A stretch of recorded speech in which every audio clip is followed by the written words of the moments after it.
오늘은 민주평화당 순서고요. 대표 선수급이 아니라 진짜 대표 정동영 대표 나오셨습니다. 어서 오십시오. 네, 안녕하세요. 네, 지금 전체 의원총회 밤새서라도 해서 그 정의당하고 교섭단체 구성할지 말지 토론하기로 한 게 어제였죠. 예, 아마 모처럼 저 뉴스 카메라가 네. 민주평화당을 예. 밤늦게까지 지켜보시더군요. 근데 결론 못 냈다고요? 예, 계속 좀 더 논의하기로 했습니다. 이견들이 있어서. 밤새더라도 결론 낸다고 했는데 밤은 안 새셨잖아요. 그렇죠. 충분히 이제 각자 의견을 개진했기 때문에 또 이제 상황이 지금 딱 20명이거든요. 우리가 그러니까요. 14명, 6명. 네. 그러니까 각자가 비토권이 있는 거예요. 한 명만 글쎄, 동의 안 해도 안 되는 거죠. 난 안 하겠다 그러면 이게 안 되는 될 수 거잖아요. 없는 구조기 때문에. 예. 근데 이제 현실적으로 김경진 의원이 이제 자기는 안 하겠다는 입장을 이제 공개적으로 밝혀놓고 참석은 안 했습니다만. 그러니까 하여튼 좀 어려움이 있죠. 네. 바로 그 김경진 의원이 어제 여기 왔었어요. 아, 그래요? 제가 물어봤거든요. 네. 근데 김경진 의원이 딱 그렇게 설명하더라고요. 이건 의원 20명이 다 서명을 해야 교섭단체 구성이 되는 건데 네. 나 하나 서명 안 하면 끝나는 거다. 그래서 밤샘 토론 해봐야 소용이 없다. 이렇게 얘기하더라고요. 근데 이제 앞뒤가 안 맞는 건요. 노회찬 의원 때는 교섭단체였어요. 근데 노회찬 의원이 불행한 일을 당해서 무너졌다가 다시 그 자리가 채워졌거든요. 근데 사정 변경된 게 없잖아요. 다만 이제 선거가 좀 더 가까워졌다는 거죠. 그렇죠. 교섭단체 하는 게 이제 유리하냐 불리하냐 하는 정략적 계산이 들어간 건데요. 예. 저는 국민 눈높이에 맞지 않으면 아무리 계산해봐야 소용없다고 봅니다. 그러니까 대표께서는 교섭단체 빨리 해야 한다는 거죠.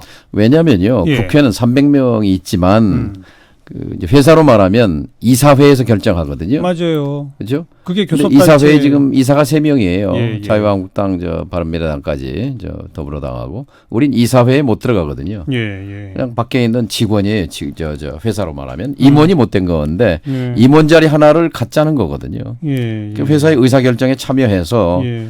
선거제 개혁에도 발언하고 공수처 문제에도 발언을 하고 또 추경 예산에 대해서도 우리 입장을 내고 예. 하는 것이 정치의 목적이자 이유지. 밖에서 구경하고 들러리 서는 게 그게 좋은 일입니까? 근데 반대하시는 분들의 논리는 뭡니까?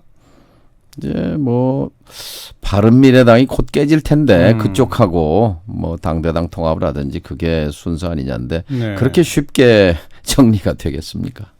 바른미래당은 바른정당 출신하고 과거 국민의당 출신하고가 곧 갈라질 것 같은 분위기인 건 또 맞는 거 아니에요? 유승민 의원하고 이제 안철수 의원이 합친 건데 네. 안 맞죠? 물과 기름으로. 예. 근데 어제 또 묘한 토론회가 있었는데 바른정당 중심의 제3지대. 근데 그나마 안철수 씨가 귀국해서 안철수 씨를 중심으로 해쳐 모이자 이런 얘기를 했다고 그래요. 근데 글쎄요. 국민 눈에 어떻게 비칠까요? 그러니까 바른정당 출신들은 다시 자유한국당하고 보수연합을 통해서 합치고 국민의당 출신들은 민주평화당하고 합쳐가지고 호남에 기반을 둔 일종의 제3지대를 만들고 이것도 잘 안 되는 겁니까? 아니 그건 이제 대전제가 바른미래당이 내부 정리를 끝내야 되는 거죠. 예. 손학규 대표가 그래서 아마 머리가 지끈지끈 아플 겁니다. 근데 또 바른정당의 대표 출신이라고도 말할 수 있는 유승민 의원은 자유한국당 가는 건 아니다라고 또 했어요. 정치인이 말하고 속내가 다른 경우가 있겠죠. 속내는 가고 싶은 겁니까? 여기 바른당 가지고는 내년 총선에서 몇 석이나 될까요? 지난 지방선거에서는 단 한 석도 못 건졌잖아요. 전패했거든요. 네. 그다음에 이번 선거 결과를 보더라도 바른미래당 간판 가지고 내년 총선에서 누가 살아남겠습니까? 예. 그 똑같은 얘기를 민주평화당에도 할 수 있잖아요. 민주평화당 경우는 이번에 작은 선거지만 전주 선거에서 기초의원 선거 44대 30이에요. 민주당이 30% 얻은 선거는 아마 대통령 선거 이후에 처음입니다. 호남에서 자칭 지지율이 굉장히 높다고 하는데 예. 당원도 안 찍은 거예요. 30% 득표했습니다. 예. 민주평화당이 간신히 이긴 게 아니라 44대 30으로 눌러 이겼어요. 시민들이 깜짝 놀랐어요. 예. 이 평화당과 1대1 대결이 되겠구나 이렇게 보는 거죠. 그러니까 정동영 대표도 바른미래당이 정리가 되는 거는 시간이 좀 걸릴 거라는 걸 그렇죠. 보고 계시지만 예. 바른미래당이 빨리 정리가 돼서 그쪽에 호남 의원들하고는 합치는 게 좋다고 보시는군요. 그러니까 같은 솥밥을 먹은 식구들이기 때문에 일단 뭐 그걸 합치는 걸 반대할 이유는 없다고 봅니다. 그러니까 어쨌든 지금 교섭단체 때문에 애를 먹기 때문에 네. 그렇게 해서 교섭단체를 만들 수 있게 되잖아요. 그러면 어쨌든 예산 확보 문제도 그렇고 또 우리가 주장하는 선거제 개혁을 비롯한 개혁 입법에 탄력을 붙일 수가 있는 거니까요. 정치는 현실이지 않습니까? 예. 그러니까 요약하자면 정 대표 생각은 장차는 그걸 바라지만 예. 당장은 정의당하고 먼저 교섭단체를 해야 되는 한시적으로 거고 하자는 거죠. 한시적으로 하는 거고 바른미래당이 정리가 되면 그때 그 호남 출신 의원들하고 다시 합치면 그때 정의당은 어떻게 되나요? 정의당 쪽에서 한시적으로 하자는 거예요. 평화당이 그런 전망을 갖고 있다면 그때까지 하면 될 것 아니냐라는 것이 정의당의 제안이고 네. 또 제가 정의당 쪽에 우리 지금 평화당에서 불만이 교섭단체 했더니 정의당만 덕보고 우리는 덕본 게 없다. 뭐 이렇게 볼멘 소리를 하니 그러면 왜 그렇죠? 아니 이제 정의당은 어쨌든 작년에 그 지방선거 때도 좀 뭐 성적을 많이 거두고 그랬죠. 네. 그때는 이제 노회찬 대표가 원내대표로 텔레비전에도 나오고 실제 교섭의 일선에 서고 이제 우리 차례가 왔는데 이제 교섭단체가 깨진 거란 말이죠. 그래서 제가 요구를 했죠. 그러면 의원들의 불만이 있으니 교섭단체를 만들어서 교섭단체 원내대표를 평화당에게 양보를 해달라. 교대로 할 게 아니라 교섭단체 대표는 평화당에서 하자. 그랬더니 선선히 이정미 대표가 그렇게 하시라고. 선거제 개혁에다가 우리는 모든 걸 걸었으니까 같이 뭉쳐서 해보자. 그래서 그걸 의원들에게 설명했죠. 자, 같이 교섭단체 20명을 만들어서 원내대표를 우리가 하고 교섭하고 이제 회사로 말하면 이사회 이사로 들어가는 거지요. 그렇죠. 그다음에 12개 상임위원회에 거기도 마찬가지로 간사가 야당 위원장이란 말이에요. 상임위원장이 있고 야당의 이제 간사들이 같이 그 현안도 결정하고 뭐 운영을 해가는데 지금 저 평화당 의원들은 모멸감을 느끼거든요. 상임위원장실에서 간사들이 모여서 회의할 때 문 밖에서 기다려야 되는 입장이니까. 그래서 힘을 갖고 상임위에 참여할 수 있고 또 하나 그렇게 되면 국회직 인력이 지원이 돼요. 전문위원들이 10명이 넘게 지원이 되기 때문에 그것도 저희 같은 당에는 큰 도움이 되지요. 그러니까 우리가 실질적으로 접근하자. 실용적으로 이렇게 좀 간곡히 설득하고 있습니다. 그럼에도 불구하고 그 뭐 불필요하다라고 하는 몇몇 분들은 아마 바른미래당이 곧 정리될 거로 보는 모양이군요. 그렇게 보기도 하고 이제 자꾸 이제 핑계를 대는 거죠. 다른 사람 핑계를 대는 거예요. 어떤 다른 사람 핑계? 아니 무슨 김경진 의원이라든지 뭐 내가 해도 뭐 한 사람 빠지면 그만 아니냐 하는 식의 이제 얘기인데 그래서 계속 논의해 보려고 합니다. 그 조금 아까 유승민 의원 제가 얘기할 때 정치인의 말과 속이 다르다는 표현 쓰셨잖아요. 결국 유승민 의원은 자유한국당 쪽으로 합치려고 하는데 조금이라도 뭐 지분 같은 걸 얻기 위해서 한번 튕겨보는 거다 이렇게 보시는 거예요? 어떻게 보시는 거예요? 모르겠습니다. 제가 그쪽엔 뭐 정통하지 않아서 그런데 유승민 의원과 바른당에서 온 분들은 지금 바른미래당에 있을 생각은 없지 않겠습니까? 적절한 명분과 적절한 계기가 주어지기를 바라겠죠. 진짜 손학규 대표가 머리 아프겠네요. 손 대표가 그래서요.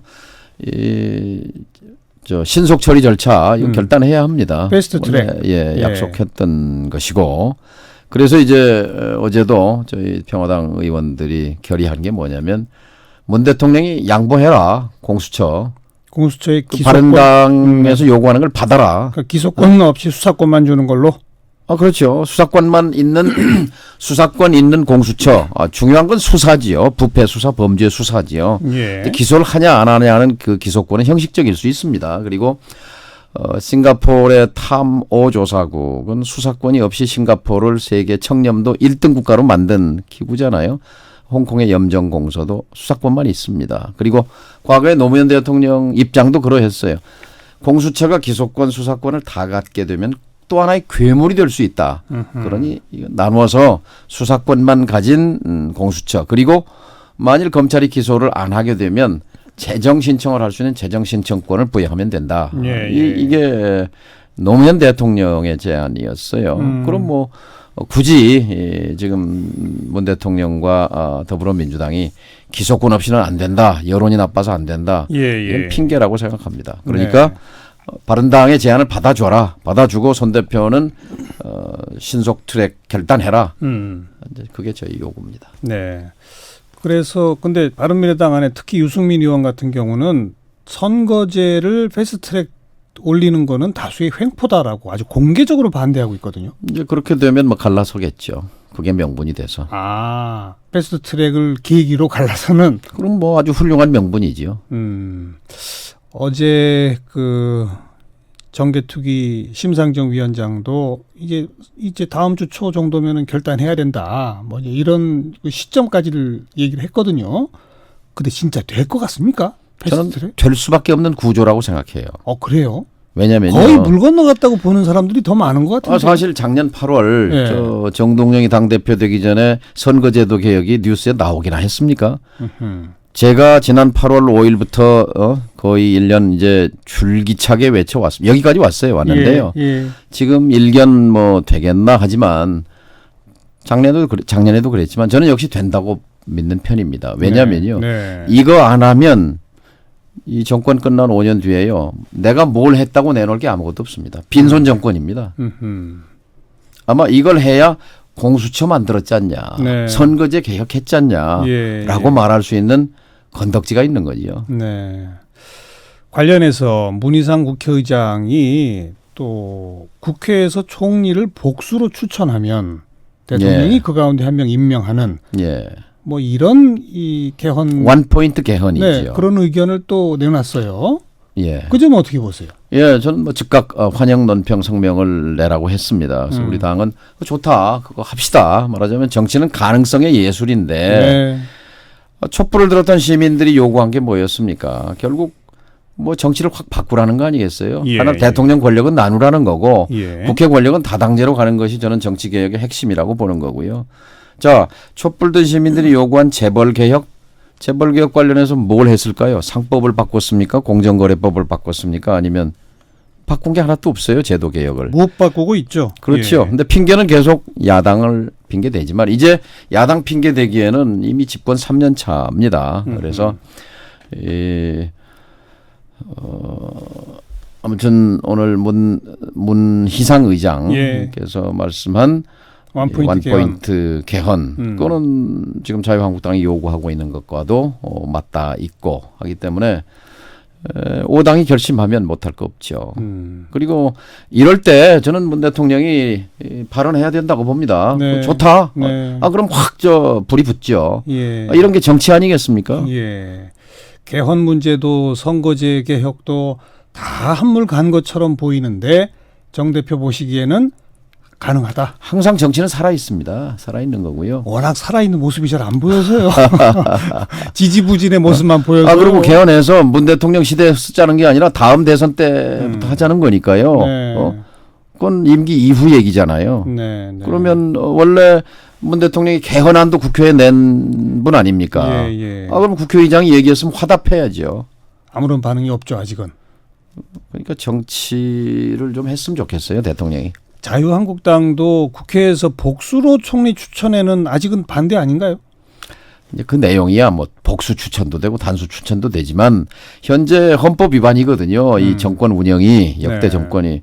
아니 국무총리가 장관 재청권이 있지만 장관 재청권이라는 건 내각 구성권이나 마찬가지인데 총리가 내각을 구성합니까? 총리를 대통령이 임명하는 임명제 총리인데 그러니까 이 헌법이 지금 작동하지 않는 거거든요. 원포인트 개헌은 이 헌법을 작동시키는 겁니다. 내각제적 요소가 가미된 권력분산형 제도로 가자는 거지요. 그래서 원포인트 개헌과 선거제 개편과 뭐 급물살을 탄 빅딜도 가능할 수 있다. 그렇죠. 정치는 가능성의 예술이고요. 또 그런 가능성을 열어놓기 위해서라도 어쨌든 패스트트랙부터 하자. 그렇죠. 중요한 건 민주당입니다. 네. 근데 민주당도 식물 여당 같아요. 뭔가 좀 살아있는 모습이 보이지 않고 뭐냐면 이 기득권이 돼서는 안 되죠. 그래도 어떻게든지 좀 나라를 좀 낫게 해보려고 개혁을 해보겠다고 예. 정권을 잡은 거라면 예, 예. 지금 지금 펄펄 살아 있어야 하는데 도무지 좀 무기력해 보입니다. 예, 예. 그 김현철 신임 통일부 장관이 각 당 지도부 찾아서 인사를 했는데 예. 우리 정동영 대표께서 특별히 무슨 당부 말씀을 하셨다고요? 아니요. 이제 김현철 장관하고 뭐 인연이 깊죠. 제가 통일부 장관 때 이제 정책부 장관으로 저를 옆에서 긴밀하게 도와줬고 그 이후에도 계속 같이 일해 왔어요. 예, 그러니까 예.